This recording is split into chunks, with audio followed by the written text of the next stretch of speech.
Sa katahimikan ng gabi, may mga nilalang na hindi natin nakikita, ngunit matagal ng bahagi ng ating mga kwento. Sila ang mga duwende, maliit sa anyo, ngunit may kapangyarihang hindi maipaliwanag.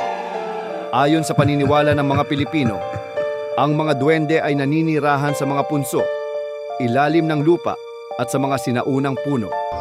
Sila raw ang mga tagapangalaga ng kalikasan, mga bantay ng lupa na may sariling kaharian na hindi nakikita ng tao. May dalawang uri ng duwende, ang puti at ang itim. Ang duwendeng puti ay sinasabing mapagbigay at tumutulong sa mga taong may respeto sa kalikasan. Ngunit ang duwendeng itim ay kilala sa pagiging mapaghiganti, lalo na kapag nasira o nagambala ang kanilang tahanan.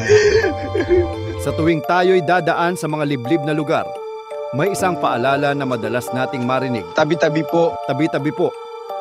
Isang simpleng pagbati na nagsisilbing paghingi ng pahintulot. Isang paraan ng pakikipag-ugnayan sa hindi nakikitang mundo. May mga kwento ng mga taong bigla na lamang nagkakasakit matapos makasira ng punso o makasagasa ng tirahan ng duwende. Sa ganitong pagkakataon, ang mga albularyo ang tinatawagan upang humingi ng tawad at lunas. Sa kabila ng makabagong panahon, nananatili ang paniniwala sa duwende. Para sa iba, ito'y bahagi ng kultura. Para sa iba naman, isang paalala na igalang ang kalikasan at ang mga misteryong hindi natin lubos na nauunawaan. Ang duwende. Katang-isip lamang ba o tunay na nilalang na kasama natin sa mundong ito? Sa bawat hakbang natin sa lupa, mag-ingat.